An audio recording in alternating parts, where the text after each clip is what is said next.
Hi guys, welcome to ask money push. ఈరోజు మీరు పంపించిన క్వశ్చన్స్కి నేను ఆన్సర్ చేసే ముందు లాస్ట్ ఫ్రైడే రోజు ఏదైతే ఫాల్ ఉన్నదో, ఫ్రైడే ఫాల్ ఎందుకు లాస్ట్ 3 months 6 monthsగా కంటిన్యూస్గా మనం మార్కెట్ ఫాల్ చూస్తున్నాం కదా. ఈ ఫాల్ చూస్తూ కూడా ఇంకా ఈక్విటీ మార్కెట్స్లో ఉండి ఇన్వెస్ట్ చేయాలని ఆలోచిస్తున్న ఎవరైతే ఉన్నారో మీ అందరితోని ఒక విషయం అయితే మాట్లాడదాం అనుకున్నాను. First Pat your back guys. ఎందుకంటే థియరిటికల్లీ మార్కెట్ పడితే బాగుంటుంది, పడినప్పుడు ఇన్వెస్ట్ చేస్తే బాగుంటుంది, ఇన్వెస్ట్ చేసిన తర్వాత మార్కెట్ పడిన భయపడను, అండ్ నేను ఏదైనా స్టాక్లో ఇన్వెస్ట్ చేసిన తర్వాత స్టాక్ ప్రైస్ పడిపోతే ఇంకా ఆపర్చునిటీ కింద చూస్తాను, ఇలా అనుకోవడం వేరు. నిజంగా మనం కష్టపడి సంపాదించిన డబ్బులు ఇన్వెస్ట్ చేసిన తర్వాత అవి పడిపోతూ ఉంటే ప్రాక్టికల్లీ చూస్తూ ఉండడం చాలా కష్టం. అవునా కదా చెప్పండి కామెంట్ సెక్షన్లో.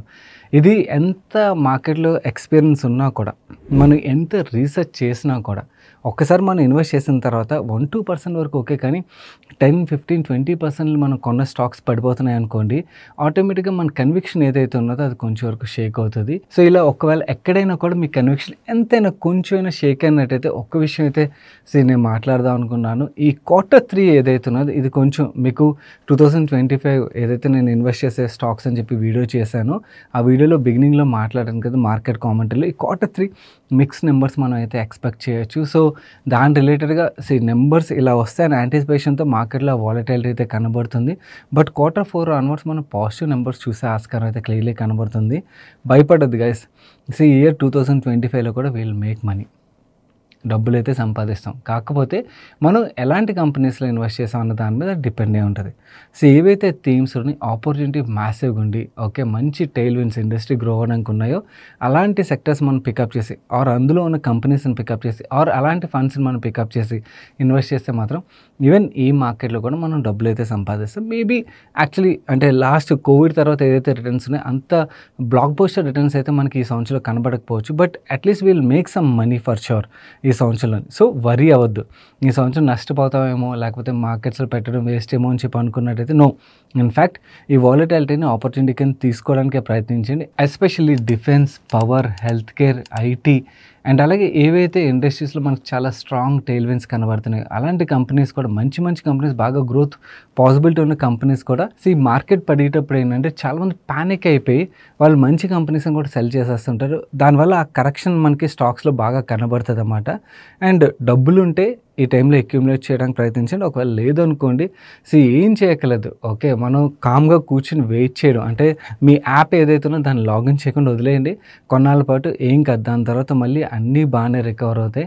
ఎవరైనా కొంచెం ప్యానిక్ అవుతూ ఈవెన్ మ్యూచువల్ ఫండ్స్లో ఇన్వెస్ట్ చేస్తూ ప్యానిక్ అవుతున్నా కూడా ప్యానిక్ అయ్యే టైం కాదు ఇది. We are not in worst condition. మీరు ఇన్ఫ్యాక్ట్ మన ఫ్రైడే రోజు డైలీ మనిషి చందు ఎక్స్ప్లెయిన్ చేసిన డేటా పాయింట్స్ విన్నట్టయితే మీకు క్లియర్లీ అర్థమవుతుంది మన కంట్రీలో ఏం జరుగుతుంది అన్నది. ఇది కామన్. ఇలాంటి వాలటాలిటీ ఒక మంచి బ్లాక్ బస్టర్ ఇయర్స్ తర్వాత మార్కెట్లో వాలటాలిటీ అన్నది common. And that to earning season was not that great last 2 quarters ఏదైతే ఉన్నదో. అండ్ ఈ Q3 కూడా మిక్స్ నెంబర్స్ ఎక్స్పెక్ట్ చేస్తున్నాం కాబట్టి earnings is end of the day entire game changer మార్కెట్లో. ఎర్నింగ్స్ వస్తేనే మార్కెట్లో మనకి స్టాక్ ప్రైస్లో పాజిటివ్ మూమెంటం కనబడుతుంది. ఎర్నింగ్స్ రాకపోతే ఓన్లీ న్యూస్ అండ్ సెంటిమెంట్ ఆధారంగా పెరిగినా కూడా అదేంటంటే సస్టైన్ అవ్వదు అన్లెస్ ఎర్నింగ్స్ సపోర్ట్ చేస్తే కానీ. ఎర్నింగ్స్ అని మనం Q4 నుంచి చూడొచ్చు. Q4 నుంచి మనం బెటర్ నెంబర్స్ చూసే ఆస్కారం క్లియర్లీ కనబడుతుంది కాబట్టి ప్యానిక్ అవ్వద్దు. Things will get back normal అవుతాయి. అండ్ బాగానే మార్కెట్ అయితే కరెక్ట్ అయింది. ఎవరైనా కూడా మీరు మనకి లాస్ట్ సాటర్డే రోజు ఏదైతే వీడియో చేసాను చూడనట్టయితే చూడండి. ఆ థీమ్స్ ఏవైతే డెఫినెట్లీ ఆపర్చునిటీ అయితే ఉన్నది. ప్యానిక్ అయ్యే టైం కాదు ఇది. ఇన్ఫ్యాక్ట్ డబ్బులు ఉంటే ఇన్వెస్ట్ చేయడానికి ప్రయత్నించండి. గ్రాడ్యువల్లీ ఇన్వెస్ట్ చేయండి, కంగారు పడాల్సిన పని లేదు. లిక్విడిటీ లేకపోతే మీరు హోల్డ్ చేసిన కంపెనీ స్ట్రాంగ్ అయితే అవి 20-30% కరెక్ట్ అయినా కూడా వరీ అవ్వద్దు, అవి అలాగే బౌన్స్ బ్యాక్ అవుతాయి. ఐ థాట్ క్వశ్చన్స్కి ఆన్సర్ చేసే ముందు మార్కెట్ ఫాల్ రిలేటెడ్గా ఒక 1.5 minute మాట్లాడినట్టయితే మన వాళ్ళకి ఒక కాన్ఫిడెన్స్ వస్తుంది. అండ్ నాకు ఏదైతే కనబడుతుంది నిజంగా నాకు ఒకవేళ అలాంటి ప్యానిక్ ఎన్విరాన్మెంట్ కనబడింది అనుకోండి మీకు చెప్తాను. మీకు ప్రీవియస్గా కెమికల్స్ రిలేటెడ్గా నాకు కనబడినప్పుడు దాని గురించి మాట్లాడాను. ఆర్ మనకి ER&D కంపెనీస్ రిలేటెడ్గా సిమిలర్ సినారియో కనబడినప్పుడు మనం మాట్లాడుకున్నాం. అండ్ థీమాటిక్ రిలేటెడ్గా బబుల్ ఏదైతే క్రియేట్ అవుతుందో అప్పుడు మనం మాట్లాడుకున్నాం. అలాంటి సినారియోస్ అయితే లేవు definitely. Even small caps related కూడా మీరు వెనక్కి వెళ్ళినట్టయితే ఒక 1.5 year బ్యాక్ స్మాల్ క్యాప్స్ రిలేటెడ్గా I made one video also. ఈ కరెక్షన్ తర్వాత ఈవెన్ స్మాల్ క్యాప్స్ కూడా మనకి మంచి జోన్లోకే వచ్చాయి. మనం ఈ టైంలో డబ్బులు ఉంటే ఇన్వెస్ట్ చేసే టైమే కానీ ఎగ్జిట్ అయ్యే టైం అయితే ఇది కాదు. ఎవరు కూడా ప్యానిక్గా ఎగ్జిట్ అవ్వాల్సిన పని లేదు. అండ్ నెక్స్ట్ 1 yearలో will see return for sure. అందరం కలిసి డబ్బులు సంపాదిద్దాం. నెక్స్ట్ 5-6 ఇయర్స్లో will make blockbuster returns for sure. So ధైర్యంగా ఉండండి. మీ చుట్టుపక్కల ఎవరైనా కూడా ప్యానిక్ అవుతున్నా కూడా వాళ్ళకి ధైర్యం చెప్పడానికి ప్రయత్నించండి. అండ్ ఫోర్స్ సెల్లింగ్ మార్కెట్లో నడుస్తుంది అనుకోని జస్ట్ యాప్ ఓపెన్ చేయకుండా వదిలేండి కొన్నాళ్ళ పాటు. Things will get better. మన నెక్స్ట్ క్వశ్చన్ ఉపేంద్ర గారు అడుగుతున్నారు, సైనా ఎవెంటైల్ లిమిటెడ్ స్టాక్ గురించి ఒకసారి అనాలిసిస్ చేసి చెప్పగలరు.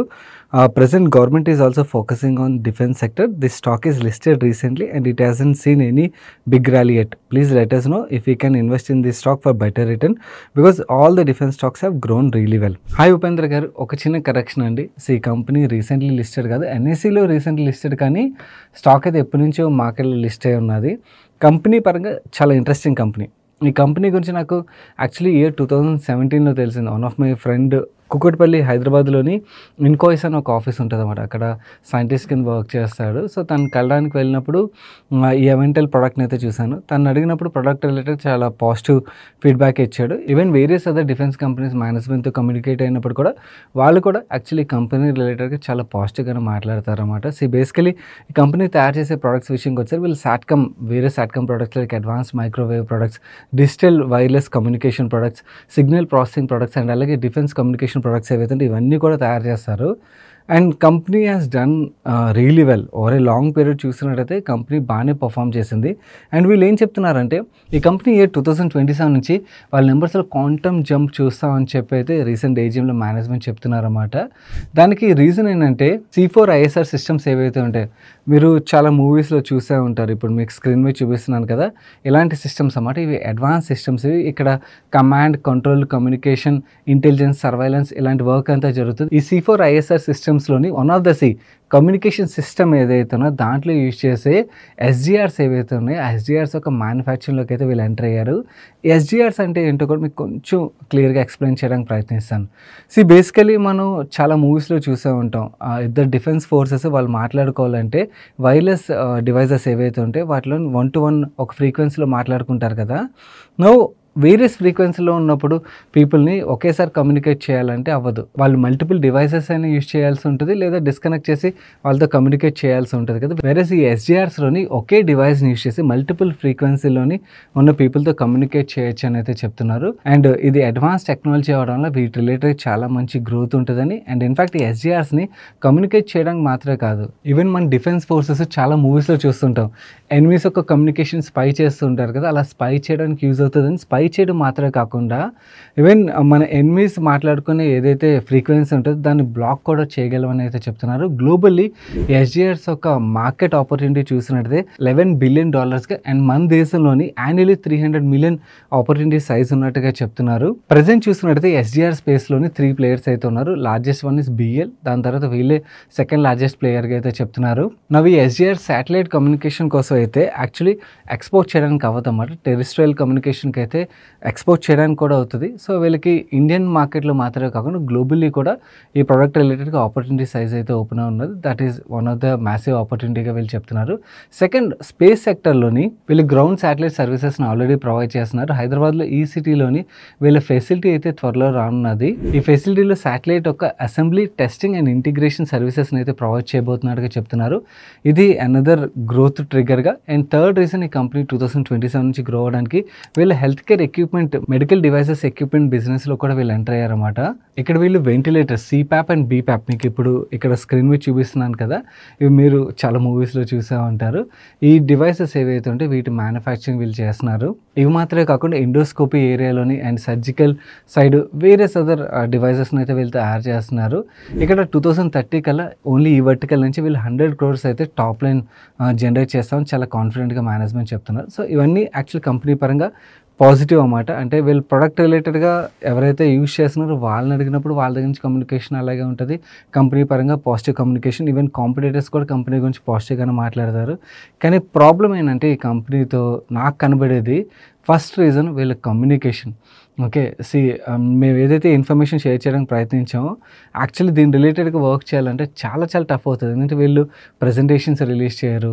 మేనేజ్మెంట్ కాన్ఫరెన్స్ కాల్స్ కండక్ట్ చేయరు. ఒకవేళ మన హైదరాబాద్ బేస్డ్ కంపెనీయే కాబట్టి ఎవరైనా కూడా ఎవెంటల్లీ చూస్తున్నట్టయితే ఒకసారి మీ మేనేజ్మెంట్‌తో మాట్లాడడానికి ప్రయత్నించండి.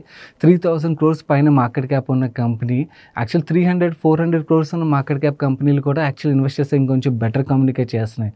మీరు ఇంత పెద్ద కంపెనీ ఉంచుకొని యాక్చువల్ ఇన్వెస్టర్స్‌తో కమ్యూనికేట్ చేయకపోతే ఇన్వెస్టర్స్‌కి ఎలా తెలుస్తుంది మీ కంపెనీ గురించి? అండ్ ఎవరు కాన్ఫిడెంట్‌గా ఇన్వెస్ట్ చేసి ఉండగలుగుతారు? So, you have to improve your communication. అందులో అసలు డౌటే లేదు. సెకండ్ ఇంకోటేంటంటే కనబడేది కంపెనీ ఏదైతే అంటే వీళ్ళు ఆర్&డి సైడ్ ఎక్కువగా స్పెండ్ చేస్తున్నారు కదా!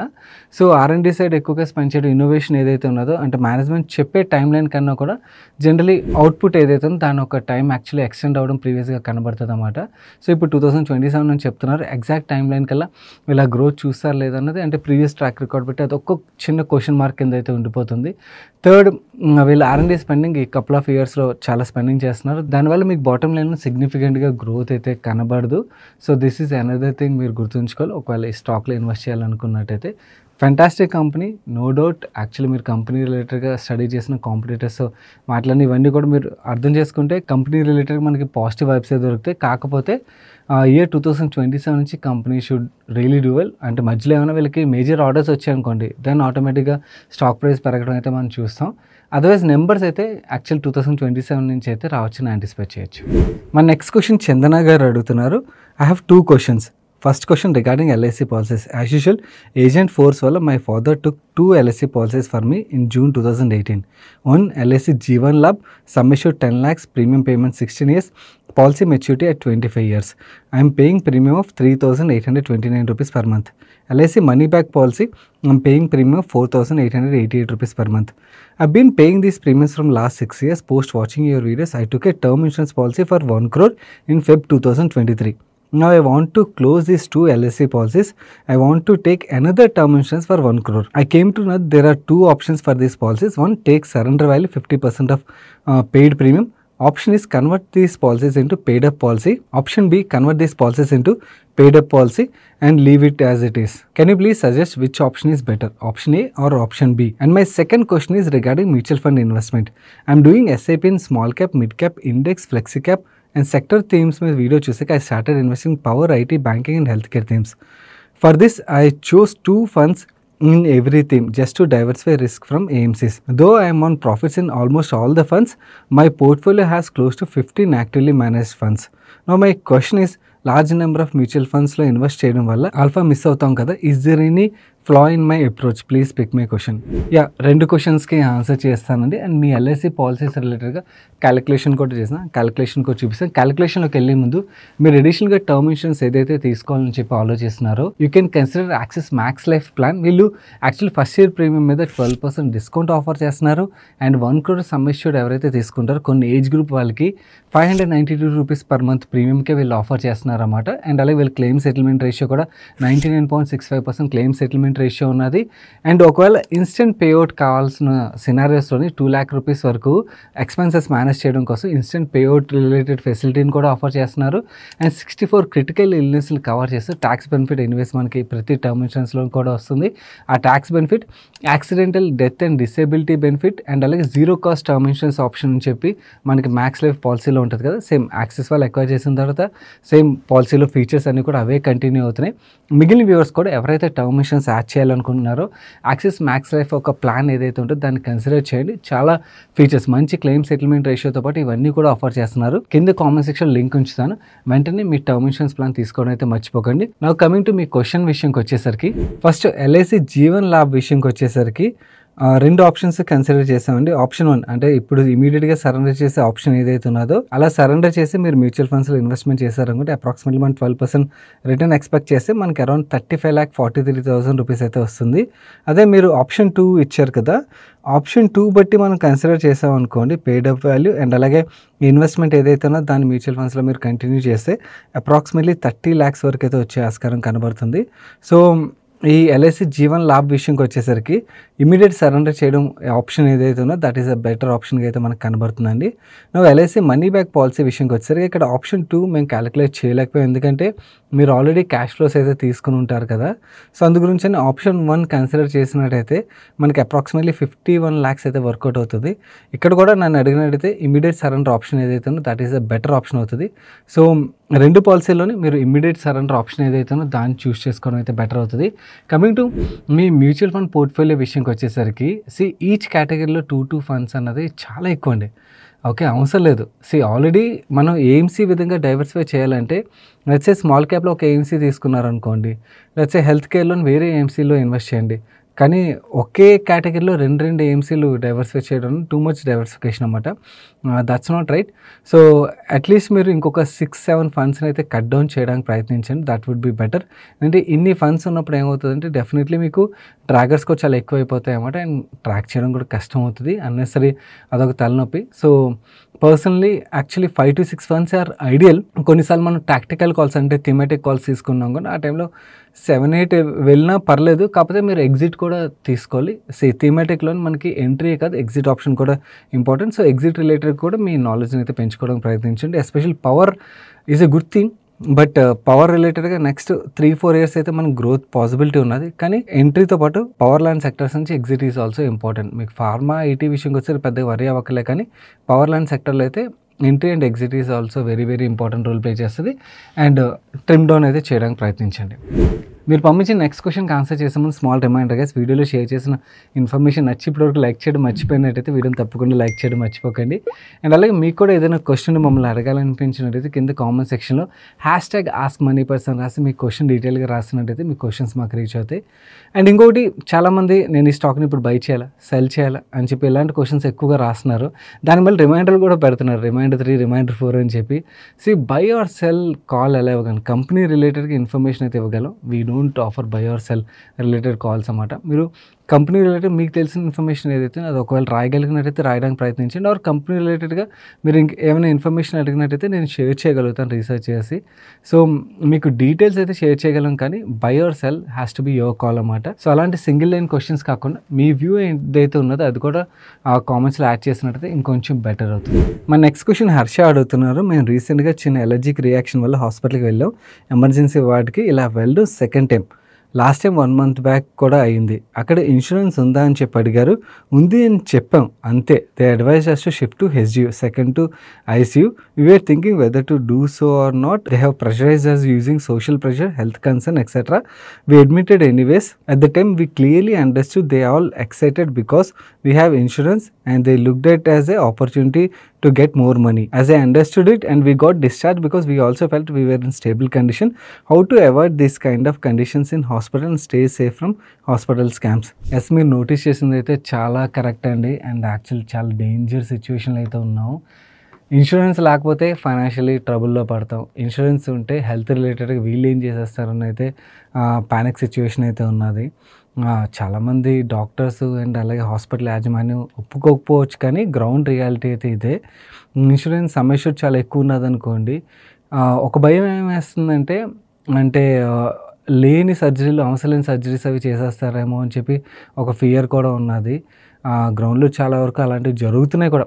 ఇన్ఫ్యాక్ట్ మనకి గవర్నమెంట్ స్కీమ్స్ ఏవైతున్నాయో వాటి కోసమనే ఇలాంటి స్కామ్స్ జరుగుతున్నాయి. సో ప్రైవేట్ ఇన్సూరెన్స్ రిలేటెడ్గా ఏంటంటే ఇప్పుడు మార్కెట్లో చూసినట్టయితే చాలామంది ఇన్సూరెన్స్ ఏజెంట్స్ హెల్త్ ఇన్సూరెన్స్కి 50 లక్షల కోటి రూపాయల సమస్యలు అమ్మేస్తున్నారు.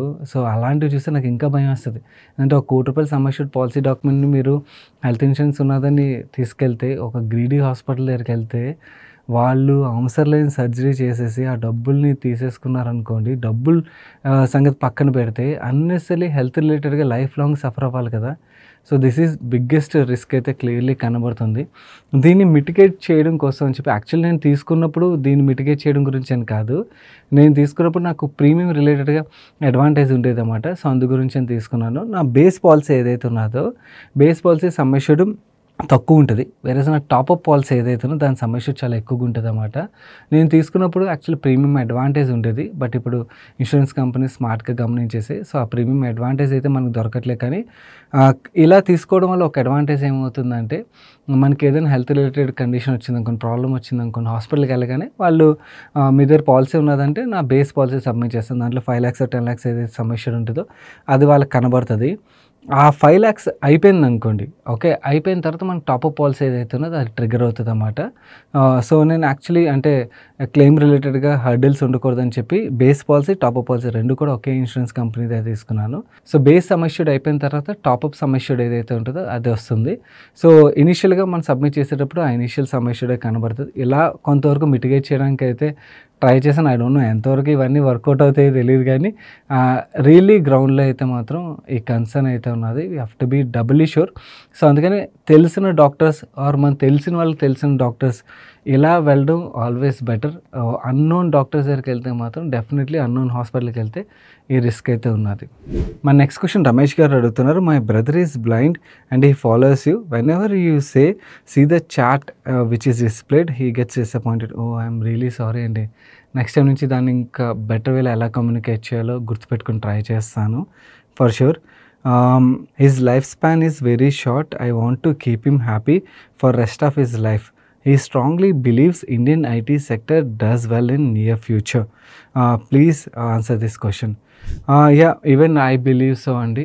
మన Indian IT companies especially IT services companies ఏవైతే ఉన్నాయో వాటి యొక్క టైం అయితే స్టార్ట్ అవుతుంది. ఎందుకంటే యూఎస్లోని ఎకానమీ బాగా గ్రో అయింది అనుకోండి.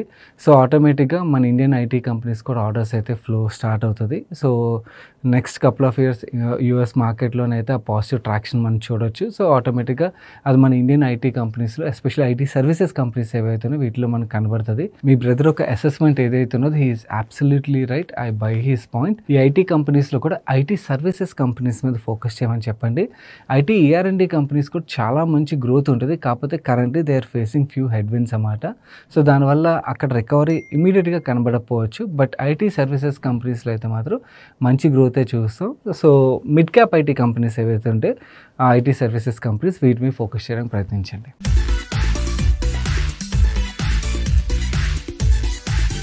నవీన సండే ఫండే సజెషన్ విషయంకి వచ్చేసరికి అమెజాన్ ప్రైమ్లోని గోలం అని చెప్పి ఒక మలయాళం మూవీ తెలుగులో స్ట్రీమ్ అవుతున్నది. బాగుంది మూవీ అయితే, వర్త్ వాచింగ్. మన నెక్స్ట్ క్వశ్చన్ వ్యూవర్ తన పేరు మెన్షన్ చేయొద్దన్నారు, అందుకని ఎడిట్ చేసేస్తాను. I work for IT company and I have 14 years of experience and my package is 13 lakhs per annum. We are a family of 3 people, me, my wife and 2.5 years old daughter. We are currently residing in Bangalore. I'm sharing everything, all my finances. Please help me properly shuffle my portfolio. Till now I felt I'm in a safe track, but after watching your videos I felt that I'm on a wrong track because I parked majority of my money in fixed deposits and LIC policies etc. I want to understand how exactly I need to move my FD money to mutual funds and stocks. I have basic knowledge on stock market and whatever investment I have done in stocks, as of now they were in losses, but I have no problem.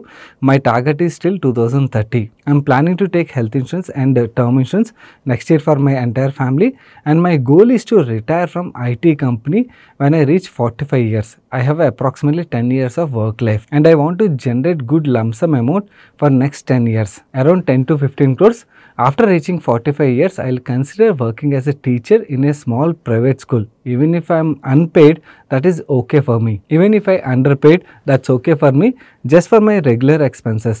And I want to get relaxed in my village. My present age is 36 years. My salary is 13 lakhs. My assets are one flat in Bangalore worth 1.2 crores, one home in my village worth 50 lakhs, 1 acre of farmland in my village worth 25 lakhs, one land in village worth 20 lakhs, one car worth 5 to 6 lakhs if I sell now, one bike around 30 to 40,000 rupees if I sell now, 10 lakhs worth gold. My investments are, I'm investing in PPF 1.5 lakh every annum and I'll be investing till 2036. I've started this investment in year 2021. I have taken ICICI Prudential Elite Life Super Policy 2 lakh rupees. Payment completed 6 years. Maturity is on October 2028. I have also taken another policy, ICICI Prudential Gift, 2 lakhs is the premium payment till year 2027. After 5 years, policy will get matured at November 2033. I also bought a LIC policy. I need to make payment till 2028 and policy will get matured in 2029. The valuable investments based on money in my hand, direct stocks, I have invested in Zerodha worth 4,77,000 rupees, currently valued at 4,51,000 rupees, 5% negative return ఉన్నది. And HDFC Balance Advantage Fund, I have invested 1 lakh, currently the value of it is 2,58,189 rupees. I have 60 lakhs in my FD. Around 30 lakhs matured in this December 2024. As of now, my insurance are health insurance covered by IT company, no term insurance as my company covers 6 times of my annual package. My annual expenses are 7,80,000 rupees, which is 65,000 rupees per month. I have no debts. Please guide me how to achieve my FIRE number. మీ క్వశ్చన్కి answer XL షీట్లోకి తీసుకెళ్ళి చూపిస్తానండి. మీరు ఇచ్చిన numbers మొత్తం XL షీట్లో input చేస్తానండి. ఇక్కడ మేము ఏంటంటే గోల్డ్ జ్యువెలరీ ఏదైతే ఉన్నదో ఆ జ్యువెలరీ రూపంలో ఉన్నది కాబట్టి దాన్ని కన్సిడర్ చేయలేదు. అండ్ కార్ బైక్ని కన్సిడర్ చేయలేదు ఎందుకంటే అవి కన్జ్యూమ్ అవుతున్నాయి కాబట్టి. అండ్ అలాగే ఇక్కడ మీరు ఇచ్చిన రియల్ ఎస్టేట్ ఇన్వెస్ట్మెంట్స్ ఏవైతే ఉన్నాయో వాటి యొక్క ఫ్యూచర్ వాల్యుయేషన్ తీసుకున్నాను. ఓన్లీ ఫ్లాట్ వరకు 6% రిటర్న్ తీసుకున్నాం. మిగిలిన అన్నిటికీ కూడా 8% రిటర్న్ కన్సిడర్ చేసాం. మీరు కరెంట్లీ ఏదైతే పీపీఎఫ్లో ఇన్వెస్ట్ చేస్తున్నారో అక్కడ నుంచి మీరు అరౌండ్ 37,69,000 రూపీస్ అయితే ఎక్స్పెక్ట్ చేయొచ్చు. అండ్ ఓవరాల్గా మీ అసెట్స్ ఏవైతే ఉన్నాయో ఎక్సెప్ట్ ఏదైతే హౌస్ విలేజ్లో ఉన్నదో అక్కడికి వెళ్ళి మీరు ఉంటారు కాబట్టి దాన్ని కన్జంప్షన్ కింద తీసుకుని మిగిలినవన్నీ క్యాలిక్యులేట్ చేసినట్టయితే మీకు అప్రాక్సిమేట్లీ 6,68,94,000 కార్పస్ అయితే బిల్డ్ అవుతుందండి. అది కూడా ఎప్పుడు బిల్డ్ అవుతుంది అంటే మీ ఎఫ్డీలో ఉన్న డబ్బులు ఏవైతే ఉన్నాయో considering your age and your goal మీరు ఎఫ్డీలో పార్క్ చేయడం అన్నది కరెక్ట్ కాదు. అంత లార్జ్ సమ్ ఆఫ్ అమౌంట్ దాన్ని ఈక్విటీస్లోకి మీరు మూవ్ చేశారనుకోండి అక్కడ మీకు ప్రజెంట్ ఈక్విటీ ఇన్వెస్ట్మెంట్ అండ్ అలాగే ఎఫ్డీ మనీ మూవ్ అయినట్టయితే ప్లస్ అడిషనల్ ఒక 10,000 రూపాయలు ఎస్ఐపి చేస్తారని అయితే అనుకున్నాను. దాని ఇన్ దట్ కేస్ ఇక్కడ నుంచి మన ఈక్విటీస్ నుంచి 2,39 lakh వరకు కార్పస్ అయితే క్రియేట్ చేయొచ్చు. అండ్ ఎల్ఐసి పాలసీ అయితే మీరు మెచ్యూరిటీ అమౌంట్ మెన్షన్ చేయలేదు అందుకని అది ఒకటి కన్సిడర్ చేయలేదు, దాన్ని ఒకటి యాడ్ చేసుకోండి. అండ్ మీరు ఐసిఐసిఐ పాలసీలో ఏదైతే ఇన్వెస్ట్ చేస్తారో దాన్ని సరెండర్ చేయడం కరెక్టా కాదని అడుగుతున్నారు. యాక్చువల్లీ ఈ పాలసీలో వర్కౌట్ అయ్యే రిటర్న్ అయితే 4%, కానీ సరెండర్ చేయడం కరెక్ట్ కాదు. ఎందుకంటే ఈ పాలసీ మెచ్యూరిటీ మీకు వచ్చేది అమౌంట్ 6,91,000 వస్తుందండి. అండ్ వీళ్ళు సరెండర్కి భయంకరంగా ఛార్జ్ చేసేస్తున్నారు. దానివల్ల ఏమవుతుందంటే మనం ఒకవేళ సరెండర్ చేసి మిగిలిన ఏదైతే ఇన్వెస్ట్ చేయాలో ఇన్వెస్ట్మెంట్ మీరు మ్యూచువల్ ఫండ్లో ఇన్వెస్ట్ చేసి అక్కడనే 12% రిటర్న్ ఎక్స్పెక్ట్ చేసిన పోస్ట్ ట్యాక్స్ మీకు వర్కౌట్ అయ్యి 7,10,000 రూపీస్ అవుతుంది. సో 10,000 రూపాయల కోసం సరెండర్ చేయడం కరెక్ట్ కాదు. పాలసీ అయితే వర్స్ట్ పాలసీ, కాకపోతే ఇక్కడ మీరు కంటిన్యూ చేయడమే బెటర్ ఆప్షన్ అన్నమాట. అంటే పెద్ద గెయిన్ లేనప్పుడు సరెండర్ చేయడం వల్ల ఏం లాభం ఉండదు. అండ్ మీ దగ్గర ఉన్న ఇంకో పాలసీ ఎలైట్ సూపర్ విషయంకి వచ్చారు ఆల్మోస్ట్ ప్రీమియమ్స్ అన్ని కంప్లీట్ అయిపోయి ఇంకా ఎక్స్పెన్సెస్ కంప్లీట్ అయిపోయాయి కాబట్టి దాన్ని అలాగే కంటిన్యూ చేస్తే మీకు అప్రాక్సిమేట్లీ 24 lakhs అయితే వస్తుంది. దాని తర్వాత మీరు దాన్ని ఏదైనా మ్యూచువల్ ఫండ్స్ వీటిలోకి మూవ్ చేశారనుకోండి ఇంకొక 8 years మీకు టైం ఉంటుంది కాబట్టి ఆ టైం అలాగే కంటిన్యూ చేసి ఇక్కడ నుంచి ఒక 59 lakhs అయితే ఎక్స్పెక్ట్ చేయొచ్చు. సో ఇలా ఈ క్యాలిక్యులేషన్స్ అన్నీ చేసిన తర్వాత మీకు ఇప్పుడు ప్రజెంట్ ఇన్వెస్ట్మెంట్స్ ఏవైతే దీన్ని బట్టి మీ net worth around close to 7 crores వరకు అయితే అవుతుంది. మీరు 10 to 15 crores అంటున్నారు కదా, 10 to 15 crores అయితే మీరు అచీవ్ చేయాలంటే మీ ఎక్స్పెన్స్లు ఎక్కడ వచ్చాడో కొంచెం వరకు కట్ డౌన్ చేయాల్సి ఉంటుంది. కట్ డౌన్ చేసి వాటిని మీరు ఈక్విటీస్లోకి మూవ్ చేయగలిగినట్టయితే ఎస్ఐపి అమౌంట్ ఇంక్రీజ్ చేసి అప్పుడు అచీవ్ చేయగలుగుతారు. అదర్వైజ్ ఇలాగే కంటిన్యూ అయితే మాత్రం this would be the approximate corpus which you can generate అండి. అండ్ విత్ 7 crores కార్పస్ మీరు ఒకవేళ విలేజ్లోకి వెళ్ళి ఉండాలనుకున్నట్టయితే మీ ఎక్స్పెన్సెస్ బట్టి ఫైర్ నెంబర్ ఎప్పుడు డిపెండ్ అయ్యి ఉంటుందంటే మీ ఎక్స్పెన్స్లు ఇప్పుడు మీరు చెప్పింది నెంబర్ వేరు, మీరు నిజంగానే విలేజ్లోకి వెళ్ళి అక్కడ ఉండగలిగితే మీ ఎక్స్పెన్స్లు తగ్గిపోతాయి కాబట్టి అప్పుడు ఈవెన్ 7 crore కార్పస్ కూడా మంచి కార్పస్ లాగే కనబడుతుంది. బట్ ఎనీవేస్ అది మీరు మీ ఎక్స్పెన్స్లు బట్టి డిసైడ్ చేయగలరు కాబట్టి ఫైర్ క్యాలిక్యులేటర్ ఏదైతే ఉన్నదో ఇక్కడ వీడియో ఉన్నది కదా, వీడియోలో ఫైర్ క్యాలిక్యులేటర్ బట్టి మీరు ఆ నెంబర్స్ ఇన్పుట్ చేసి అయితే ఒకసారి చూసుకోండి. మీ ఫైర్ నెంబర్ ఏదైతే ఉందో ఆ గ్యాప్ ఏదైతే ఉన్నదో దానికి ఇన్వెస్ట్మెంట్ ఎలా ప్లాన్ చేయాలో కూడా మీకు ఆ క్యాలిక్యులేటర్లో ఉంటుంది. ప్లాన్ చేసుకున్నట్టయితే కరెక్ట్ అవుతుంది. అండ్ ఐ హోప్ మీరు అడిగిన క్వశ్చన్స్ అన్నిటికి కూడా క్లారిఫికేషన్ అయితే ఇచ్చాను అనుకున్నాను. This is how your calculation works. మన నెక్స్ట్ క్వశ్చన్ గౌతమ్ గారు అడుగుతున్నారు. I'm army officer, last week we last our father due to cancer. I'm sorry to hear అండి. He had 8.5 lakh worth shares in his Zerodha portfolio. When I have checked, I found that he didn't declare any nominee. As soon as I found, I immediately declared the nominee from his mobile. Will this create any problem? As I have declared nominee after his death from his phone. Now I want to transfer shares from his Demat account to my mother's Demat account. Which method is good for it, gifting those shares to my mother or transferring those shares by submitting death related documents. Hi Gautam garu, ఒకటి కంగారు పడ్డారండి. ఒక person చనిపోయిన తర్వాత నామినీని update చేయడం legally correct కాదు. Anyways అది స్టాండ్ అవ్వదు. మీరు జీరోదా టీమ్ని అప్రోచ్ అయినట్టయితే వాళ్ళు కొన్ని డాక్యుమెంట్స్ అడుగుతారు. ఆ డాక్యుమెంట్స్ సబ్మిట్ చేస్తే ఆటోమేటిక్గా ఆ షేర్స్ మీ మదర్ పేరు మీకు ట్రాన్స్ఫర్ చేయడం ఈజ్ ద రైట్ థింగ్ అండి. గిఫ్టింగ్ కూడా ఒక పర్సన్ చనిపోయిన తర్వాత గిఫ్ట్ చేయడం కానీ, నామినీ అప్డేట్ చేయడం కానీ, సెల్ చేయడం కానీ ఇవన్నీ కూడా లీగలీ కరెక్ట్ అవ్వదు అన్నమాట. సో లీగల్ వేలో మనం ఫాలో అవ్వాలంటే ఆ డాక్యుమెంట్ సబ్మిట్ చేయాలి. మోస్ట్లీ లీగల్ హెయిర్ సర్టిఫికేట్ అడుగుతారు నామినీ లేనప్పుడు. సో లీగల్ హెయిర్ సర్టిఫికేట్ తెప్పించుకుని ఆ షేర్స్ని మీ మదర్ డిమాట్ అకౌంట్ క్లెయిమ్ చేయడం ఈజ్ అ రైట్ ప్రాసెస్ అయితే అవుతుందండి. సో వెంటనే జీరోదా టీమ్ని అప్రోచ్ అవ్వండి. మీకు కొన్ని డాక్యుమెంట్స్ అయితే అడుగుతారు. లీగల్ హెయిర్ సర్టిఫికేట్ అడగలేదు అనుకోండి, ఈజీ అంటే వేరే ఇంకేమైనా డాక్యుమెంట్స్ అయితే చాలా ఈజీగా ప్రాసెస్ అయిపోద్ది. లీగల్ హెయిర్ సర్టిఫికేట్ అయితే కొంచెం డిలే అవుతుంది, but that's a right way of claiming shares అండి. అండ్ మిగిలిన వ్యూవర్స్ కూడా చెప్తున్నాను, సో ఎవరైతే ఆన్లైన్లో డీమ్యాట్ అకౌంట్స్ ఓపెన్ చేశారో ప్రీవియస్గా నామినేషన్ అడిగేది కాదు. దానివల్ల చాలామంది నామినీ ఇచ్చాం లేదో అని కూడా చెక్ చేయకుండా డీమ్యాట్ అకౌంట్ ఓపెన్ చేసి దాన్ని అలాగే కంటిన్యూ చేసేస్తున్నారు.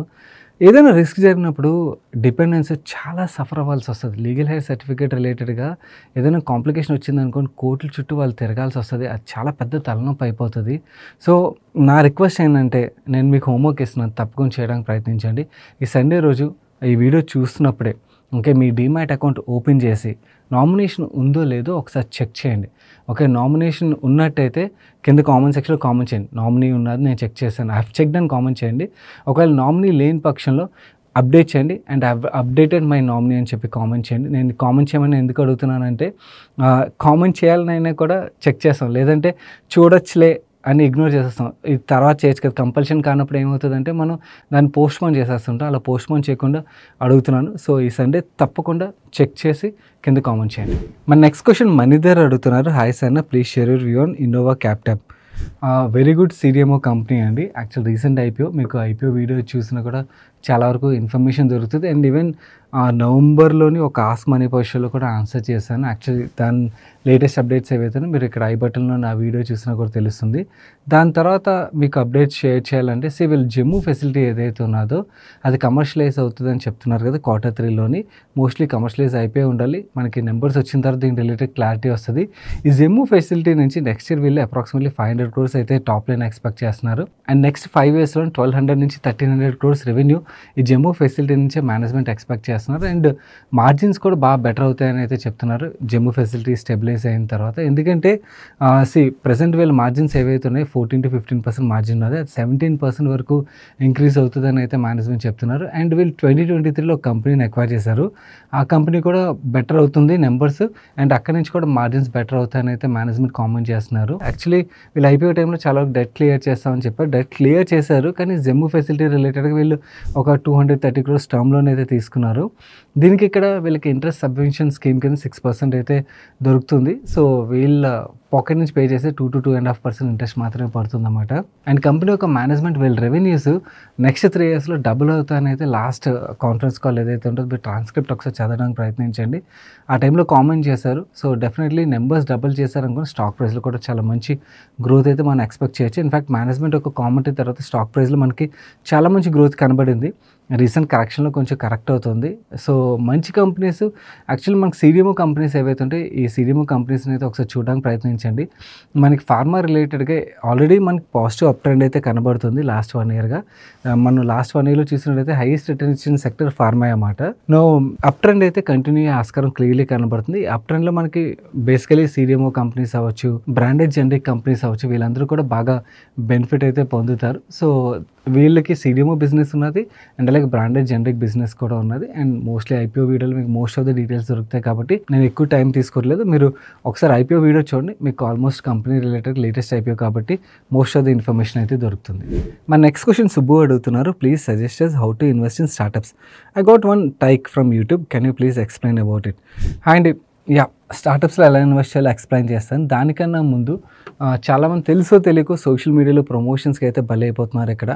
సో నేను ప్లాట్ఫామ్స్ని అయితే తప్పు పట్టట్లేదు, వాళ్ళు ప్లాట్ఫామ్ ప్రొవైడ్ చేస్తున్నారు, కానీ మనం తెలుసుకొని ఇన్వెస్ట్ చేయడం ఇంపార్టెంట్ కదా. టైక్ అవ్వచ్చు, లేకపోతే వెంచర్ క్యాపిటలిస్ట్ అవ్వచ్చు, ఇలాంటి వేరియస్ ప్లాట్ఫామ్స్ అయితే ఉన్నాయి.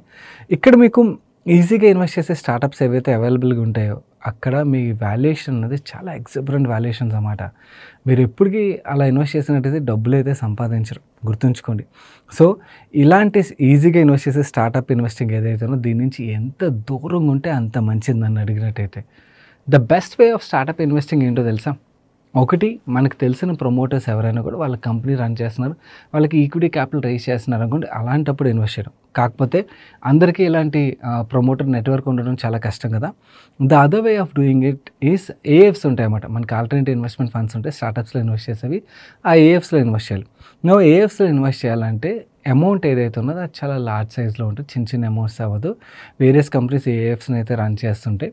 So these are better ways. కానీ ఇక్కడ కూడా మీకు లిక్విడిటీ అనేది దొరకదు, గుర్తుంచుకోండి. ఎస్, స్టార్టప్స్లోని మీరు మంచి స్టార్టప్ని ఫైండ్ అవుట్ చేసి ఎర్లీ స్టేజ్లో ఇన్వెస్ట్ చేసినట్టయితే you can make lot of money. మనకి మార్కెట్లో లిస్టెడ్ కంపెనీస్ కన్నా కూడా ఇక్కడ మీకు చాలా మంచి రిటర్న్ సంపాదించి పాసిబిలిటీ అయితే ఉన్నది. కాకపోతే ఈ పాసిబిలిటీ ఉన్నదన్న ఏదైతే మనకి ఒక చిన్న గ్రీడ్ క్రియేట్ అవుతుందో దాంతో మనకు తెలియకుండా బ్లైండ్గా ఇలాంటి ప్లాట్ఫామ్స్ ద్వారా మనకు తెలియని స్టార్టప్స్లోని ఆర్ ఎక్కడో విన్న స్టార్టప్స్లోని ఇన్వెస్ట్ చేయడం, ఏ వాల్యుయేషన్లో పడితే ఆ వాల్యుయేషన్లో ఇన్వెస్ట్ చేయడం ఈజ్ నాట్ రైట్. ఇక్కడ మీరు డబ్బులు సంపాదించరు, మీకు యాక్చువల్ కంపెనీ గ్రో అవుతుందో లేదో తెలియదు, రేపొద్దు మీరు లిక్విడిటీ కావాలన్నా కూడా చాలా చాలా కష్టం. వెరేజ్ మీరు ఇంకా other style of startup investing ఏదైతే ఉన్నదో ఇక్కడ మీరు మీకు ప్రమోటర్ తెలుస్తారు, కంపెనీ మీ ముందు కనబడుతుంటుంది. Okay, that is better way. Or even AIFs రూట్లో ఇన్వెస్ట్ చేసినట్టయితే వాళ్ళు ఫండ్ మేనేజర్స్ ఎవరైతే ఉంటారో వాళ్ళు ఎప్పటికప్పుడు ఆ కంపెనీని ట్రాక్ చేస్తుంటారు. వాళ్ళకు కూడా ఎగ్జిట్ అంత ఈజీగా దొరకదు. కాకపోతే వాళ్ళు డైవర్సిఫై చేస్తారు, మల్టిపుల్ స్టార్టప్స్లో ఇన్వెస్ట్ చేస్తారన్నమాట, డైవర్సిఫై చేస్తారు. సో అది బెటర్ వే అవుతుంది. ఒకవేళ మన దగ్గర అంత లార్జ్ క్యాపిటల్ లేదనుకోండి, or even business promoters network లేదనుకోండి, దెన్ స్టార్టప్స్ని మర్చిపోండి.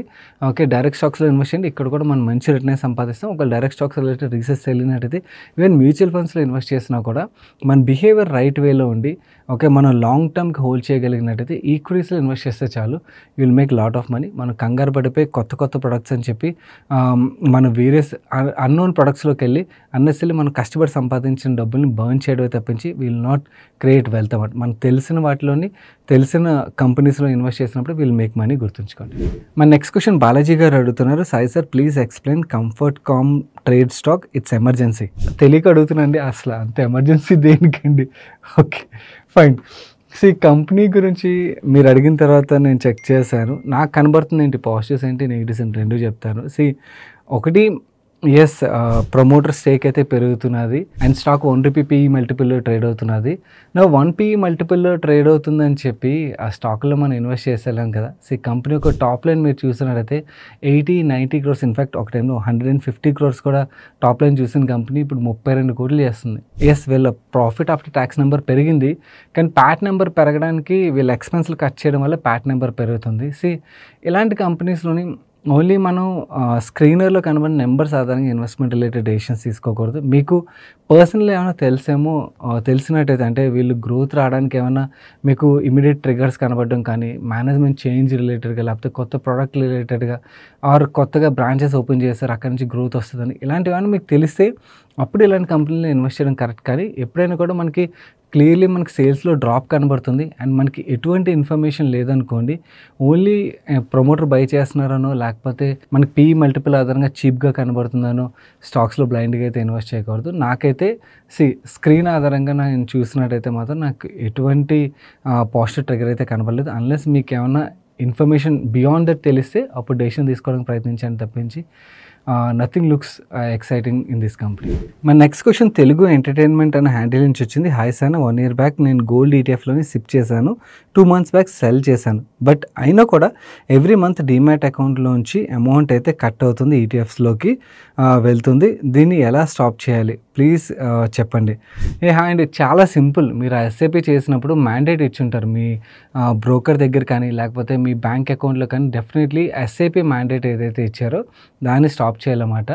సో మీరు బ్రోకింగ్ అకౌంట్ ఏదైతే దాంట్లోనే SIP స్టార్ట్ చేశారో how to stop SIP in this broker అని కొట్టండి. మీరు గూగుల్లో కొట్టగానే స్టెప్ బై స్టెప్ మీకు ప్రాసెస్ అయితే కనబడిపోతుంది, చాలా ఈజీ ఉంటుందండి. మీరు ఓన్లీ SIP మ్యాండేట్ని క్యాన్సిల్ చేయలేదు, డబ్బులు విత్డ్రా చేస్తారు. SIP మ్యాండేట్ క్యాన్సిల్ చేయకపోతే ఏమవుతుందంటే SIP మ్యాండేట్ యాక్టివ్గా ఉంటుంది. మీరు అన్నాళ్ళ పాటు పెట్టుంటే అన్నాళ్ళ పాటు ఆ మ్యాండేట్ యాక్టివ్ ఉంటుంది, అప్పటి వరకు కట్ అవుతూనే ఉంటుంది అన్నమాట. మీరు ఆ మ్యాండేట్ని స్టాప్ చేస్తే ఆటోమేటిక్గా ఈవెన్ SIP డెబిట్ అవ్వడం కూడా ఆగిపోతుంది. That's it for today's ask money question guys. నిన్న సార్ బర్త్డే వీడియోని ఎవరైనా మిస్ అయినట్టయితే తప్పకుండా చూడండి, ఇక్కడ ఎండ్ కార్డ్లో అయితే ఉంటుంది. అండ్ ఎవరైతే టర్మ్ ఇన్సూరెన్స్ ఇప్పటివరకు తీసుకోలేదు తప్పకుండా ఈరోజే టర్మ్ ఇన్సూరెన్స్ అయితే తీసుకోండి. మ్యాక్స్ లైఫ్ వాళ్ళు ఆఫర్ చేసే ఏవైతే ఫీచర్స్ ఉన్నాయో వాటి గురించి ఎక్స్ప్లెయిన్ చేశాను కదా, కింద కామెంట్ సెక్షన్ లింక్ ఉంచుతాను, లింక్ మీద క్లిక్ చేసి తప్పకుండా టర్మ్ ఇన్సూరెన్స్ తీసుకోవడం అయితే మర్చిపోకండి. వీడియోని ఇప్పటివరకు లైక్ చేయనట్టయితే వీడియోని లైక్ చేస్తూ మీ friends and family members helpful అవుతుందంటే వాళ్ళకి తప్పకుండా షేర్ చేయండి. నేను సాయి కృష్ణ పత్రి మరొక మంచి వీడియోతో మీ ముందుకు వస్తాను. Till then bye bye, take care.